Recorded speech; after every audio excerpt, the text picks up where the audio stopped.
So, I was just looking at a Tales Channel article about an interview between the movie writers for the Sonic films, and whilst there were many interesting things discussed there was something specifically that caught my eye, which was a statement where they agreed the Sonic Movie 3 movie would be taking elements of inspiration from not only Sonic Adventure 2, but the Shadow the Hedgehog game. Now, this is very interesting for me. You may be aware, but in a previous video I did speculate the Black Arms may have a presence in the next movie, but I wasn't expecting it to be the most likely of occurrences. It was more just a possibility. But now I'm looking at it in a different light. Understandably, you may believe that just because they've said they're taking elements from Shadow the Hedgehog the game, that has no bearing on actually using the Black Arms, and I can understand why you would say that, but there are reasons as to why I believe this does in fact support the idea that the Black Arms will be showing up. One of the first would be, they said they're taking elements, which means they won't be copying either of them one for one, and the movie universe is already set up quite differently. What elements that are not currently in the movie universe that also aren't found in SA2 that can be found in Shadow the Hedgehog? We already have the Master Emerald, Chaos Emeralds to varying degrees present. Project Shadow's already been discovered. If we're going to be talking about his past with Maria, if that's still a thing, Sonic Adventure 2 is already including those elements. The Gerald connection to Shadow and Eggman is already from Sonic Adventure 2. The only real substantial story beat that isn't found in the current films or in SA2 is the Black Arm invasion. Of course, the element it could be referring to is the Gun Commander himself, since he was introduced in Shadow the Hedgehog, but he is already in the films, and his arc that was from the Shadow the Hedgehog game, that you could say, oh, well, they're just going to use the Shadow the Hedgehog arc now, doesn't quite add up, because it very much relied on the Black Arm's involvement and him discovering that Shadow was this horrible alien, justifying when Gun came in to shoot everyone, in his opinion, and making him hate Shadow for it. Plus, when he gets the dossier at the end, whilst we don't spend too much time with him because it's end credit scene, it doesn't seem like he had any awareness of Project Shadow. Sure, maybe he was just hiding that and he somehow knew about it, but considering Gun in the films was only created around the time Sonic entered their world, I highly doubt that.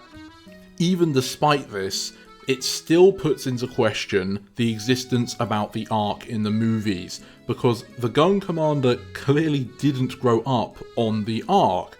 And to be honest, I still think that if the films do use Space Colony arc, it's going to feel forced. Even if it's good and entertaining, and I'm glad it's there, it will 100% feel forced. The world they've shown us and the way things with the multi-dimension works, there's just no way Space Colony arc would exist in a believable manner. It's just something you're just going to have to say, yeah, it's here for the sake of the film, in my opinion.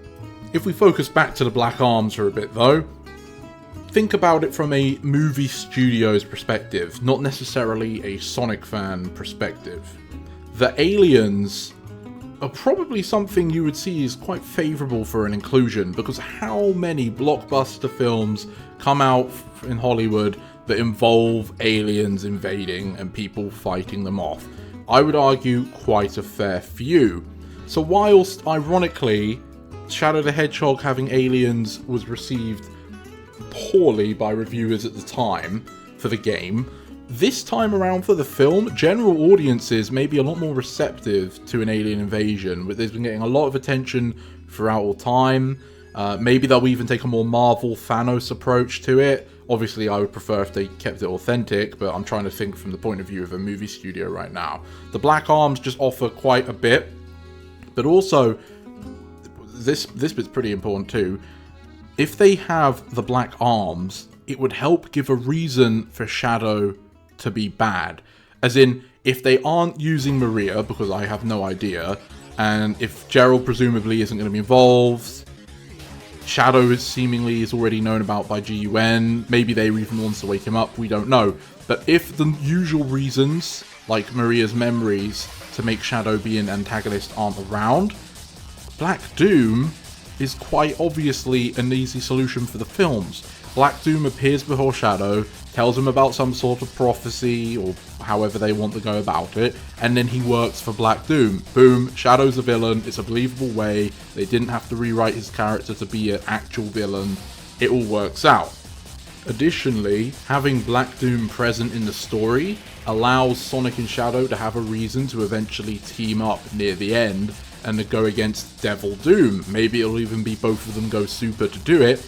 And whilst in my previous video I was worried, how are they going to balance Super Sonic, because in the film he was pretty OP, well, an alien chaos-powered creature like Devil Doom I think would be able to go toe-to-toe with their version of Sonic, unless they decide to cheapen that fight as well. But I severely doubt they would do that twice.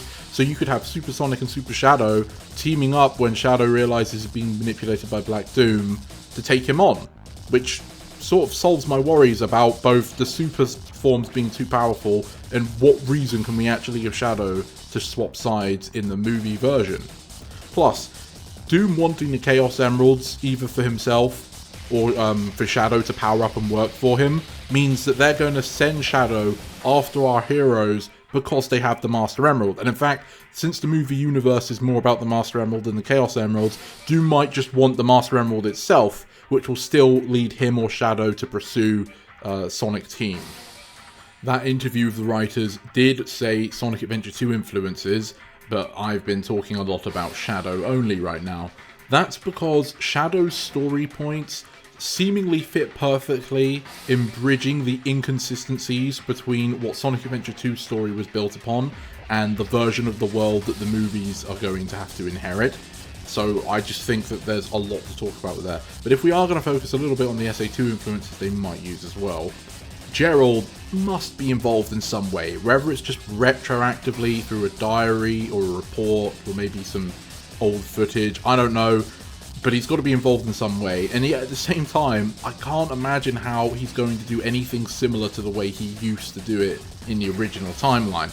It's possible this time he might be part of some multiversal black market, and maybe instead of being executed by a gun that doesn't exist, he permanently went missing during these multi-universal ring warping traveling mission. I don't know, but perhaps he could even still be alive working for this group. Who knows? I won't speculate too far because it's hard to believe he could have achieved any of the old feats he did without some sort of multiverse, and speculating on something so wide with so little information, just there's not really too much point. Likewise for Maria, perhaps she is alive and in the movie Shadow meets her for the first time rather than having already known her, which would be interesting, I suppose. And if so, we may even see Eggman's parents, or at least a relative adjacent to them. However, as I've said, I'm not sure the arc was a thing, so if they don't go that route, then Maria is either somehow... it doesn't add up. There's no way she could have known Shadow in the past in this movie universe. And if she is alive but isn't young, so if she's the age she should be based on the games, she'll be around 64 or something by now, which I guess they could still do that. I just wouldn't imagine that would be the first choice. Plus, she has a terminal illness as well. I'm not sure if they'll just forget about that or if that will be a part of it. It's really hard to save Maria. Despite her being super important to Shadow from the games, it might be best if she just wasn't involved at all for the films and they just go with Black Doom. It's hard to say. Sonic himself likely wouldn't be wanted by Gunn this time around, seeing as that already happened in the films, so he'll have a different connection. Maybe Gunn will even approach Sonic non-aggressively and ask for his cooperation. On similar notes, I'm not sure we would have a problem where GUN misstates Shadow doing something for Sonic, especially because it's unclear if GUN will be... They might be in control of Shadow for all we know. The credit scene wasn't clear when and where he was waking up. But Sonic, anyway, shouldn't be against gun. And they don't need to, because for the game it was to help justify Sonic having the gun robots as enemies, but that you don't need to do that for a film. Rouge, obviously, was introduced in Sonic Adventure 2, but